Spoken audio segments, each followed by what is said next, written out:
23ویں پارے کی تلاوت اور سماعت کا شرف حاصل کیا۔ دعا ہے کہ رب العالمین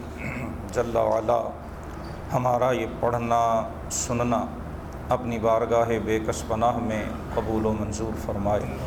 ہماری خطاؤں سے درگزر فرمائے، لغزشیں کوتاہیاں معاف فرمائے، اور اسے ہمارے لیے، ہمارے ماں باپ اور ساری امت کے لیے مغفرت و بخشش اور ہدایت و نجات کا ذریعہ فرمائے۔ 23ویں پارے کا آغاز سورہ یاسین شریف کی آیہ نمبر 22 سے ہوتا ہے۔ سورہ یاسین بھی قرآن حکیم کی مکی صورتوں میں سے ہے، اور جو بنیادی مضامین ہیں قرآن حکیم کی، توحید، رسالت اور آخرت، وہ تینوں مضامین اس سورہ مبارکہ کا بھی مرکزی خیال۔ آغاز صورت یاسین کے حرف مقطع سے ہوتا ہے۔ رسول اللہ صلی اللہ علیہ وسلم کی نبوت و رسالت کی تصدیق انک لمن المرسلین سے کی گئی۔ مشرکین و کفار کے انکار اور تردید کے بارے میں بتایا گیا کہ وہ سراسر بے علمی،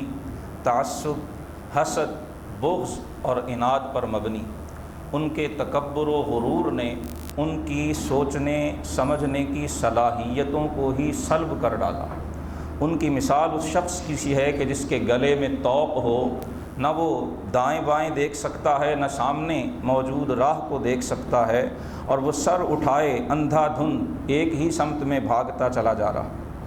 دوسرے رکوع میں اللہ پاک نے ایک بستی کی مثال بیان فرمائی، جہاں اللہ کے مرسلین اعظام تشریف لائے، بستی والوں نے جھٹلایا، اور انجام کار یہ ہوا کہ اللہ کے غضب کا شکار ہوئے۔ ان کانت الا صیحۃ واحدہ،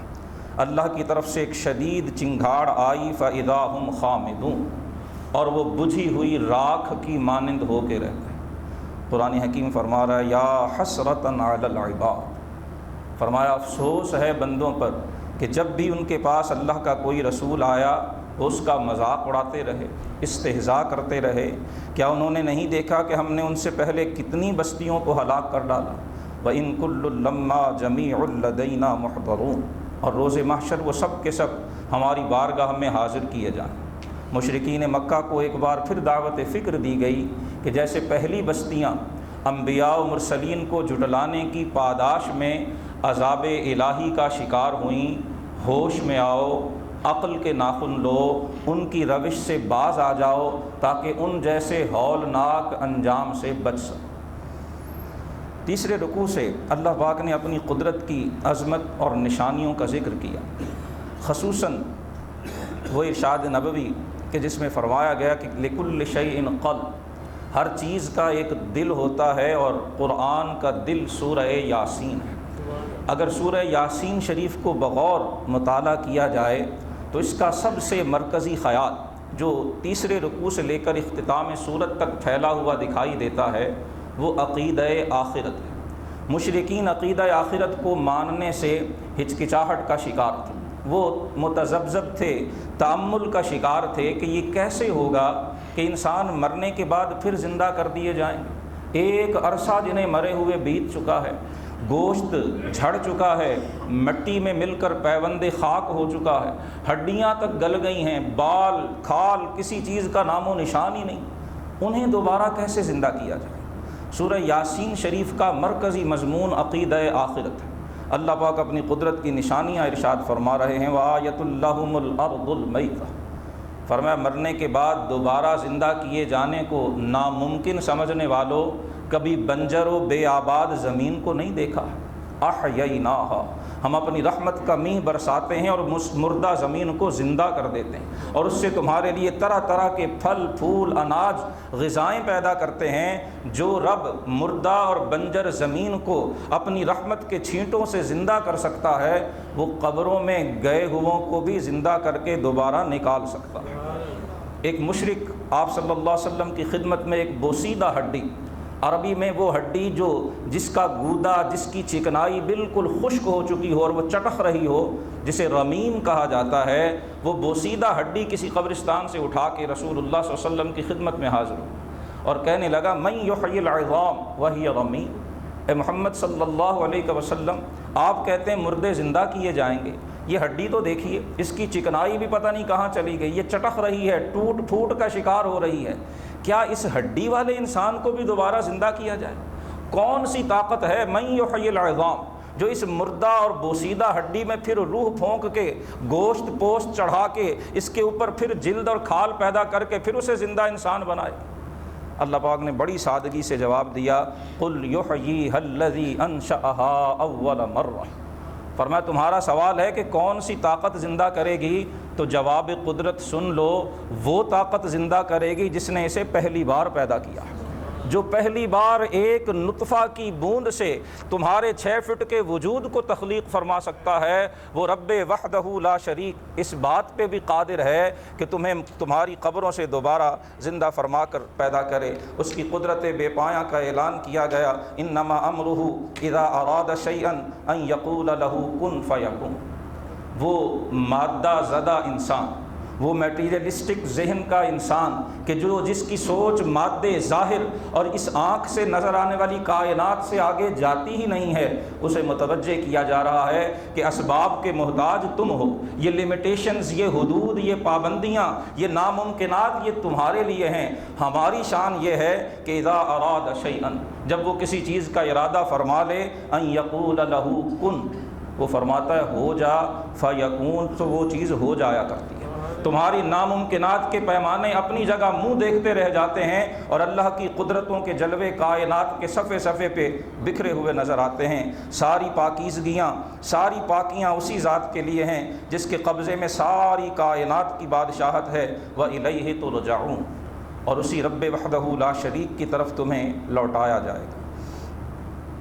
سورہ صافات 23ویں پارے کی دوسری صورت ہے، یہ بھی مکی ہے۔ اس سورہ مبارکہ کے اندر 182 آیات اور 5 رکوع ہیں، بڑا پرتاثیر اسلوب ہے، بڑی جذاب، بڑی کشش کی حامل صورت ہے۔ معنی و مفہوم نہ بھی آتا ہو، اگر انسان توجہ دھیان سے کان لگا کر سنے تو اس سورہ مبارکہ کی کشش اسے اپنی طرف کھینچتی ہوئی محسوس ہوگی۔ آغاز کلام دکھائی نہ دینے والے فرشتوں پر قسم اٹھا کے کیا جا رہا ہے کہ انسان کائنات صرف وہی نہیں جسے تم اپنی نگاہ ظاہر بین سے دیکھتے ہو، اس کے علاوہ بھی ایک بہت بڑی کائنات ہے جو تمہاری اس محدود نگاہ سے اوجھل ہے۔ اللہ کی بارگاہ میں صف باندھے ہوئے ان فرشتوں کی قسم ارشاد فرمائی گئی جو اللہ کے احکام کو کائنات میں نافذ کرتے ہیں، اور قسمیں اٹھا کے فرمایا ان الہکم لواحد، بے شک تمہارا معبود وہ ایک ہے، وہ یکتا ہے، وہ وحدہ لا شریک ہے۔ آسمان و زمین جو ان کے مابین اور مشرق و مغرب کا رب وہی ہے۔ یہ آسمان اور اس پہ ٹمٹماتے ہوئے یہ ستاروں کے دیے، یہ سورج اور یہ چاند، یہ سب کے سب اسی کی قدرت کا منہ بولتا ثبوت ہیں۔ مشرکین کا یہ سوال ایک بار پھر دہرایا گیا کہ کیا جب ہم مر جائیں گے، مٹی ہو جائیں گے، ہڈیاں بھی گل سڑ جائیں گی، کیا ہمیں پھر زندہ کیا جائے گا؟ آباؤنا الاولون، کیا ہمارے پہلے آباء و اجداد بھی جنہیں پتہ نہیں کتنے ہزار سال بیت چکے، کیا وہ بھی زندہ کیے جائیں گے؟ قل نعم، فرمایا محبوب کہہ دیجئے ہاں، سب کو زندہ کیا جائے گا، اور تم سب کے سب عاجز ہو کر اللہ کی بارگاہ میں حاضر کیے جاؤ گے۔ اس دن پھر سب کو ان کے اعمال کا بدلہ دے دیا جائے گا۔ دوسرے رکوع میں تفصیل کے ساتھ اہل ایمان کے عمدہ انجام کا اور مشرکین و کفار کے جہنم کی سزاؤں میں مبتلا ہونے کا تذکرہ کیا گیا۔ تیسرے رکوع سے اس سورہ مبارکہ میں اللہ پاک نے انبیاء سابقین کا ذکر کیا۔ جناب نوح علیہ السلام کا ذکر اختصار کے ساتھ ہوا، اور حضرت ابراہیم علیہ السلام کا ذکر خیر یہاں سورہ صافات کی آیہ نمبر 83 سے لے کر تفصیل کے ساتھ آیہ نمبر 113 تک ان آیات میں جناب ابراہیم خلیل اللہ علی نبینا علیہ الصلاۃ والسلام کا ذکر کیا گیا۔ پہلے عرض کیا جا چکا کہ جناب ابراہیم کا ذکر کر کے مشرکین کو بار بار متوجہ کیا جاتا کہ قریش مکہ تم اس بات پہ برملا فخر کرتے ہو کہ ہم ذریت ابراہیم ہیں، ہم اولاد ابراہیم ہیں، اس بات پہ تمہارا فخر اپنی جگہ بجا، لیکن کبھی غور نہیں کیا کہ تم شرک اور کفر میں مبتلا ہو، اور ابراہیم علیہ السلام تو توحید کے علم بردار تھے، وہ تو اللہ کی وحدانیت کا پرچار کرنے والے تھے۔ انہوں نے تو تنے تنہا دربار نمرود میں کھڑے ہو کر اللہ کی وحدانیت، اس کی کبریائی، اس کی عظمت اور ہر شریک سے اس کے پاک ہونے کا اعلان کیا تھا۔ ذریت ابراہیمی پہ اگر فخر ہے، ذرا اپنے عقائد و اعمال پہ بھی نظر دوڑاؤ۔ کیا تمہارے عقائد و اعمال کا جناب ابراہیم علیہ السلام کے عقیدہ و عمل سے کوئی جوڑ بنتا ہے؟ یہاں حضرت ابراہیم کا ذکر ایک بار پھر تفصیل سے کیا گیا۔ آپ کا بت خانے میں جا کے بتوں کو ریزہ ریزہ کرنا، قوم کا آپ کے خلاف یکجا ہو جانا، آپ کے لیے ایک بہت بڑے الاؤ کا روشن کیا جانا، اور سورہ انبیاء کے اندر تفصیل بیان ہوئی۔ یہاں اللہ پاک نے اختصار کے ساتھ فرمایا فَأَرَادُوا بِهِ كَيْدًا فَجَعَلْنَاهُمُ الْأَسْفَلِينَ۔ آج 21ویں صدی میں بھی امت مسلمہ جن حالات کا شکار ہے، جن مسائل کا ہمیں سامنا ہے، توہین رسالت سے لے کر قرآن کو جلائے جانے کے تازہ واقعات تک، ہمارے حکمرانوں کی عیش پرستیوں سے لے کر ہم سب لوگوں کی سستیوں، کوتاہیوں اور غفلتوں تک، یہ ایک آیت ہی اللہ کی ساری منصوبہ بندی کا اظہار کر رہی ہے کہ میرا ابراہیم تنہا تھا۔ نمرود جو دنیا کے بادشاہوں میں بہت بڑی حیثیت کا مالک تھا، سارے اسباب، سارے وسائل، ساری ٹیکنالوجی، ساری ظاہری طاقتیں اس کے ساتھ تھیں۔ فَأَرَادُوا بِهِ كَيْدًا،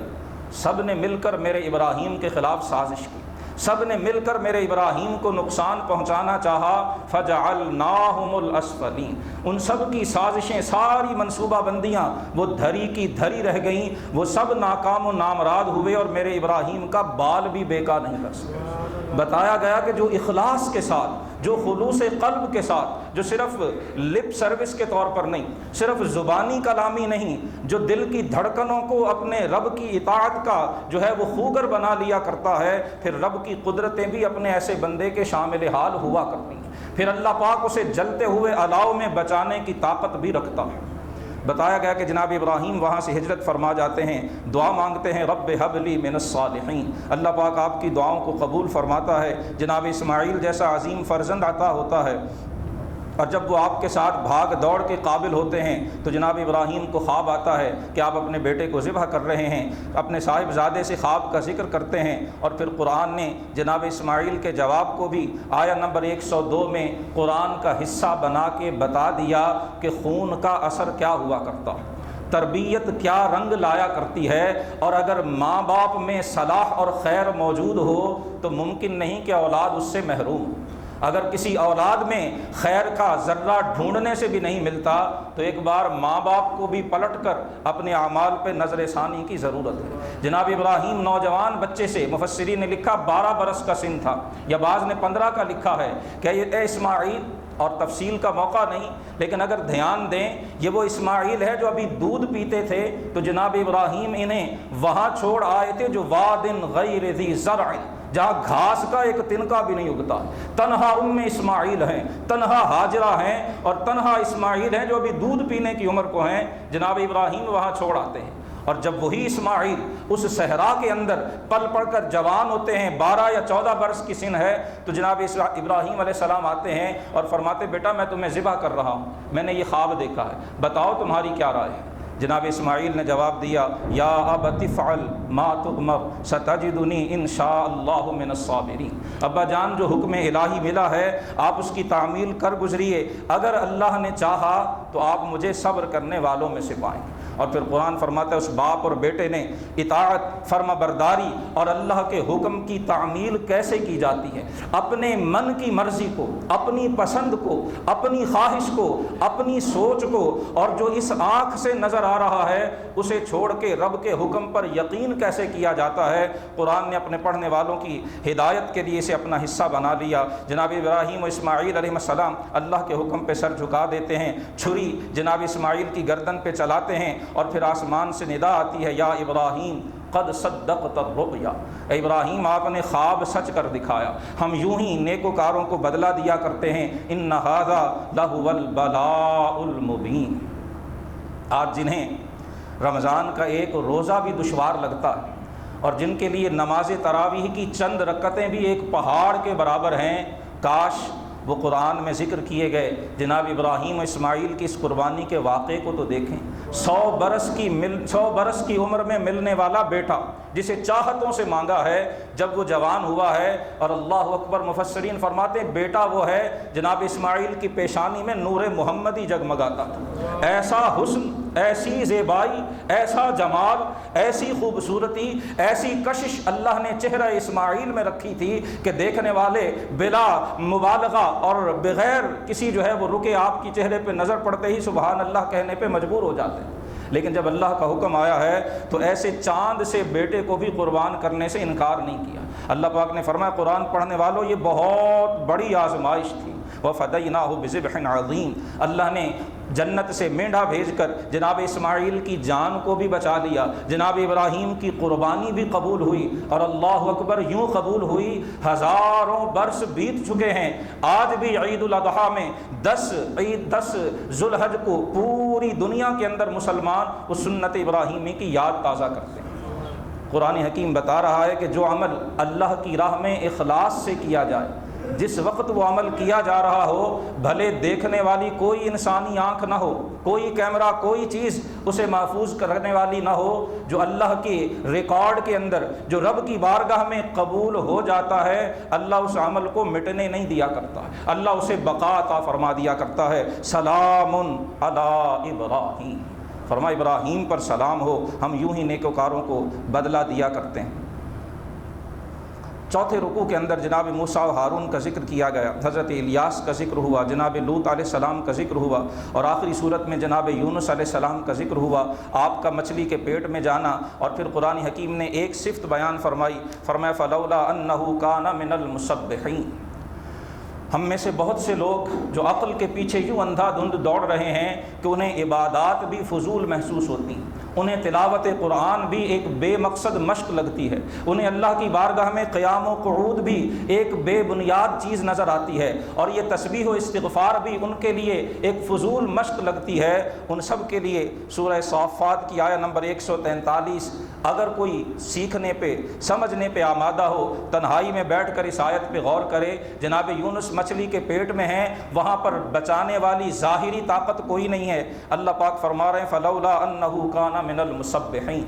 اگر جناب یونس تسبیح کرنے والوں میں سے نہ ہوتے، اگر ان کی زبان پہ اللہ کی تسبیح جاری نہ ہوتی، للبث فی بطنہ الی یوم یبعثون، تو وہ قیامت تک مچھلی کے پیٹ میں ہی رہتے۔ جناب یونس کے اس مچھلی کے پیٹ سے برآمد ہونے، اللہ کی غیبی طاقتوں کے آپ کے شامل حال ہو کر آپ کو سمندر کی تاریکی، رات کی تاریکی، مچھلی کے پیٹ کی تاریکی، ان ساری تاریکیوں سے نکالنے کی وجہ ارشاد فرمائی انہ کان من المسبحین، فرما وہ تو ہماری تسبیح بیان کرنے والے۔ سورہ انبیاء میں وہ تسبیح بھی ذکر کر دی گئی، لا الہ الا انت سبحانک انی کنت من الظالمین۔ مشرکین کی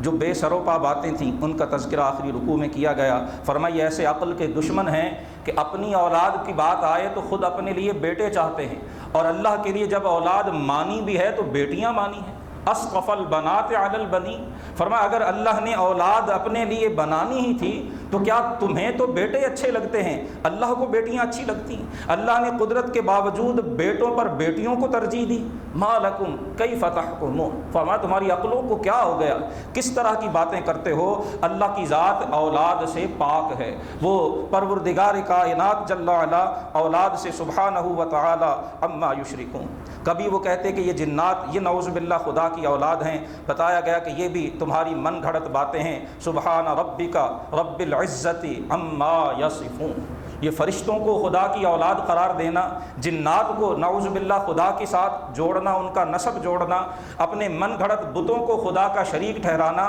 فرمایا اللہ کی ذات جو رب العزت ہے وہ ان مشرکین کی کہی ہوئی ان تمام باتوں سے بہت برتر، بلند اور بالا ہے۔ وسلام علی المرسلین، اللہ کے سب رسولوں پر سلام ہوں۔ والحمد للہ رب العالمین، اور سب تعریفیں اللہ کے لیے جو سارے جہانوں کا پروردگار ہے۔ سورہ صاد 23ویں پارے کی تیسری سورہ مبارکہ ہے، یہ بھی مکی ہے، 88 آیات اور 5 رکوعوں پہ یہ سورہ مبارکہ مشتمل ہے۔ آغاز صورت میں حرف مقطع صاد کے بعد ایک بار پھر والقرآن ذی الذکر، قرآن کی قسم اٹھائی گئی اور قرآن کو ذکر فرمایا، یہ تو نصیحت والی کتاب ہے، یہ تو نصیحت کرتی ہے، یہ تو ہدایت کی طرف بلاتی ہے، لیکن جو تکبر اور غرور اور رعونت کا شکار ہوتے ہیں ان کے دل قرآن کے نور سے محروم رہتے ہیں۔ مشرکین کو پھر متوجہ کیا گیا کہ تم سے پہلے بہت سی قومیں انبیاء کو جھٹلا کر انجام بد کا شکار ہو چکی، اگر تم اپنی روش سے باز نہ آئے تو تمہارا انجام اور تمہاری آخرت بھی اسی طرح سے ہوگی۔ جناب داؤد علیہ السلام کا ذکر اس سورہ مبارکہ میں ہوا، حضرت سلیمان علیہ السلام کا ذکر خیر ہوا، جناب ایوب علیہ السلام کا ذکر ہوا، حضرت ابراہیم، حضرت اسحاق، حضرت یعقوب، حضرت اسماعیل، حضرت یسع، حضرت ذوالکفل علی نبینا وعلیہم الصلاۃ والتسلیمات، سب کے اسماء گرامی ذکر کر کے فرمایا وَكُلٌّ مِّنَ الْأَخْيَارِ، یہ سب کے سب اللہ کے چنیدہ، برگزیدہ اور اللہ کے مقربان بارگاہ بندوں میں سے تھے۔ جنت میں اہل ایمان کو ملنے والی نعمتوں کا تذکرہ ہوا، جہنمیوں کی سزاؤں کا ذکر کیا گیا، اور اختتام صورت پہ ایک بار پھر ابلیس ملعون کے راندہ درگاہ ہونے کا ذکر کر کے بتا دیا کہ جو ابلیس کی راہ پہ چلے گا، انبیاء کے انکار کی راہ اپنائے گا، پھر اس کا ٹھکانہ جہنم ہوگا۔ آغاز میں بھی قرآن کو ذکر فرمایا گیا، اختتام صورت پہ پھر فرمایا ان ہوا الا ذکر للعالمین، یہ قرآن تو سارے جہانوں کے لیے نصیحت ہے۔ سورہ زمر اس پارے کی آخری صورت ہے، یہ بھی مکی صورت ہے، 75 آیات اور 8 رکوعوں پر یہ سورہ مبارکہ مشتمل ہے۔ قرآن کے اللہ العزیز الحکیم کی طرف سے نازل کیے جانے کے تذکرے سے سورہ مبارکہ کا آغاز ہوتا ہے۔ اللہ کی توحید کے دلائل، اس کی قدرتوں کا اعلان، اہل عقل اور اہل دانش کے اللہ کی قدرتوں کی طرف متوجہ کیے جانے کا تذکرہ، اور قل هل يستوي الذين يعلمون والذين لا يعلمون، فرمایا جاننے والے اور نہ جاننے والے کبھی برابر نہیں ہو سکتے، ان سب کا ذکر کیا گیا۔ اور اسی سورہ زمر کی آیہ نمبر 23 میں فرمایا اللہ وہ ذات ہے جس نے سب سے بہترین کتاب کو نازل فرمایا، احسن الحدیث، سب سے عمدہ بات کتابہ یہ قرآن ہے، متشابہہ جس کی آیات ملتی جلتی ہیں، ہدایت میں، نصیحت میں، خیر میں، نفع و برکت کے لحاظ سے یہ ساری آیات ایک جیسی ہیں، مثانیہ انہیں بار بار پڑھا جاتا ہے، تقشعر منہ جلود الذین یخشون ربہم، فرمایا جن کے دلوں میں اللہ کا خوف ہے، جب وہ قرآن کی آیتیں سنتے ہیں تو ان کے رونگٹے کھڑے ہو جاتے ہیں، پھر ان کے دل بھی اور ان کے جسم بھی اللہ کے ذکر کے لیے نرم پڑ جاتے ہیں۔ مفسرین فرماتے دلوں کا نرم پڑنا وہ تو سمجھ میں آتا ہے، جسموں کا، کھالوں کا نرم ہونا اس سے کیا مراد ہے؟ مفسرین فرماتے ہیں یہاں جسموں کے نرم ہونے سے مراد یہ ہے کہ جسے اللہ کی کتاب کا نور نصیب ہوتا ہے پھر وہ تکبر کے نزدیک بھی نہیں جاتا، اس کی چال میں تکبر نہیں ہوتا، اس کی گفتگو میں تکبر نہیں ہوتا، اس کے میل جول میں غرور کا شائبہ بھی نہیں ہوتا۔ یہ جلدوں اور جسموں کے اللہ کے ذکر کے لیے نرم ہونے کی ایک صورت ہوا کرتی ہے کہ ایسا انسان تکبر سے بچا ہوتا ہے۔ فرمایا ذالک ھدی اللہ یہدی بہ من یشاء، جسے اللہ تکبر سے بچا لے، جسے اپنی خشیت عطا فرما دے، اپنا تقوی نصیب فرما دے، فرمایا یہ اللہ کی ہدایت ہے، وہ جسے چاہتا ہے اس نعمت عظمیٰ سے نوازا کرتا ہے، اور جسے وہ گمراہ کر دے پھر اسے کوئی ہدایت دینے والا نہیں۔ دعا ہے کہ اللہ پاک اپنی پاک مقدس و لا ریب کلام کی آیات بینات کا فہم سلیم اور اس پر عمل کی توفیق عطا فرمائے۔